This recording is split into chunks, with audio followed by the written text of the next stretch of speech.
नमस्कार दोस्तों, आज के इस वीडियो में बात करेंगे एविएटर के एल्गोरिदम के बारे में। तो पूरी वीडियो से लास्ट तक जरूर बने रहिएगा। चलिए वीडियो को स्टार्ट करते हैं बिना समय गंवाए। सबसे पहला पॉइंट हमारा ये है कि रैंडम। रैंडम का मतलब ये हो गया कि जब भी आप प्लेन को उड़ाएंगे या फिर आप बेट लगाएंगे प्लेन उड़ेगी तो कितने पे क्रैश होगी ये पहले से फिक्स होता है। ये पहले से फिक्स होता है कि कितने पे प्लेन क्रैश कर जाएगी। अब ये जो क्रैश करने वाला सिस्टम है ना, आपको थोड़ी पता है कितने पे क्रैश करेगी। आप पहले से प्रेडिक्ट करोगे मुझे 5x पे कैश आउट करना है या फिर मुझे 10x पे कैश आउट करना है, मुझे 2x पे कैश आउट करना है, वो तो आपके ऊपर है। बट प्लेन कितने पे क्रैश होगी ये पहले से ही फिक्स होता है। रैंडमाइजेशन के माध्यम से पहले से फिक्स होता है। ये चीज आपको ध्यान रखना है।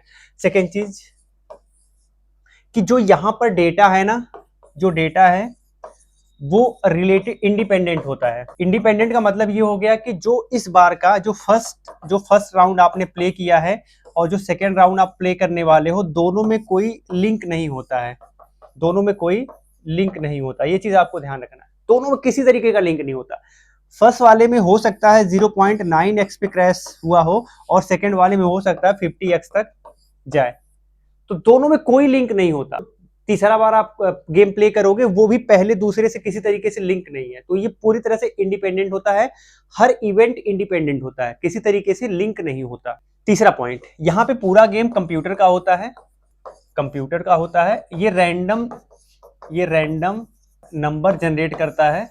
ये रैंडम नंबर जनरेट करता है और ये डिसाइड करता है कि इस बार इस बेट में जो प्लेन है वो कितने पे क्रैश होनी चाहिए, कितने एक्स पे क्रैश होनी चाहिए। ये पहले ये कंप्यूटर खुद डिसाइड करता है 5x पे होगी या 10x पे होगी। इसका अपना सिस्टम है, ये उस हिसाब से डिसाइड करता है कि प्लेन कितने पे क्रैश होगी। यहाँ पे कोई इंडिविजुअल ये डिसाइड नहीं करता कि कितने पे क्रैश होगी। ये तो गेम की सेटिंग पहले से इसी तरीके से बनाई गई है। अगला पॉइंट, जब भी गेम स्टार्ट होता है तो पहले से ये फिक्स हो जाता है कि इस बार क्रैश कितने पर होगा, है ना। मान लीजिए पहले से स्टार्ट हो गया कि 10x पे क्रैश होगा, तो इसे बीच में चेंज नहीं किया जा सकता। इसे बीच में चेंज नहीं किया जाता है, मैनिपुलेट नहीं किया जाता है। ये प्लेन जो है 10x पे ही क्रैश होगी। तो ये पहले से ही रैंडम तौर पे पहले से ही डिसाइड हो जाता है कि कितने पे क्रैश होने वाला है। गेम के स्टार्ट में ही डिसाइड हो जाता है। अगला ये है कि यहाँ पे हाउस एज मिलता है।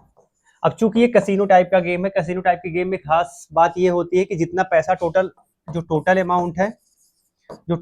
अमाउंट इस गेम में लगाया गया है वो ज्यादा होता है और जो पे आउट होता है, सॉरी, ये ज्यादा होता है और जो पे आउट है वो कम होता है। यानी टोटल अमाउंट जो टोटल बेट हुआ है वो ज्यादा होगा, जो पे आउट दिया जाएगा वो कम होगा। कितना कम हो सकता है?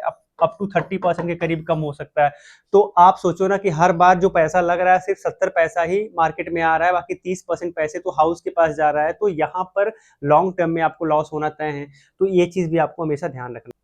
अगला ये है कि अगर आप शॉर्ट टाइम में एंड लॉन्ग टाइम की बात करें, अगर शॉर्ट टाइम में आप गेम प्ले कर रहे हो आप विन कर सकते हो, कोई दिक्कत नहीं, आप विन कर सकते हो, बड़ा अमाउंट भी जीत सकते हो। लेकिन लॉन्ग टाइम फ्रेम में विन करना और बहुत लंबे समय तक प्ले करके प्रॉफिट में बने रहना बहुत ही ज्यादा मुश्किल होता है। ये चीज आपको हमेशा ध्यान रखना है। तो यहाँ पर विन करने के लिए आपके पास जो आपका लक फैक्टर है ये भी इंपॉर्टेंट हो जाता है। लेकिन लॉन्ग टर्म में बार बार लक काम नहीं करता, सो लॉन्ग टर्म में आपको हाउस इसके कारण लॉस देखना पड़ता है। लास्ट चीज कि इसे प्रेडिक्ट करना बहुत मुश्किल है।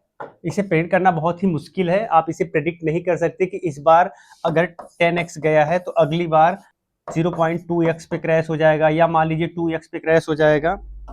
ठीक है, इस बार 10x गया है तो अगली बार 2x पे क्रैश हो जाएगा, ये मान के आप नहीं चल सकते। क्योंकि हो सकता है इस बार 10x पर क्रैश हुआ है और अगली बार आप 2x के चक्कर में 2x पे कैश आउट कर लेते हैं और ये फिर जाता है 50x। ऐसा हो सकता है। तो आप इसे प्रेडिक्ट नहीं कर सकते कि कितने तक जाके क्रैश होगा, कितने के पहले ही आपको पैसा निकाल लेना है। तो इसके लिए मल्टीपल प्लेटफॉर्म, बहुत सारे टेलीग्राम ग्रुप लोग बना देते हैं, बहुत सारे प्रेडिक्टर एप्लीकेशन आते हैं, बट वो भी उस हिसाब से काम नहीं करते। क्योंकि जो गेम है इसका नेचर रैंडमाइजेशन के माध्यम से होता है, तो जिसे प्रेडिक्ट करना थोड़ा मुश्किल होता है। तो उम्मीद करता हूँ इस वीडियो में जो मैं बताने का प्रयास कर रहा था इसके एल्गोरिथम के बारे में आपको अच्छे से समझ आया होगा। वीडियो अच्छी लगी हो लाइक शेयर और हाइप जरूर करिएगा। बाकी मैं तो यही कहूंगा कि आप गेम मत प्ले करिए, बहुत अच्छी बात नहीं है प्ले करना, एडिक्टिव हो जाओगे फिर प्रॉब्लम क्रिएट होगी। बाकी आपकी मर्जी, बाकी कोई ना कोई जिम्मेदारियां आपकी अपनी है जिसे आपको ही निर्वहन करना पड़ेगा।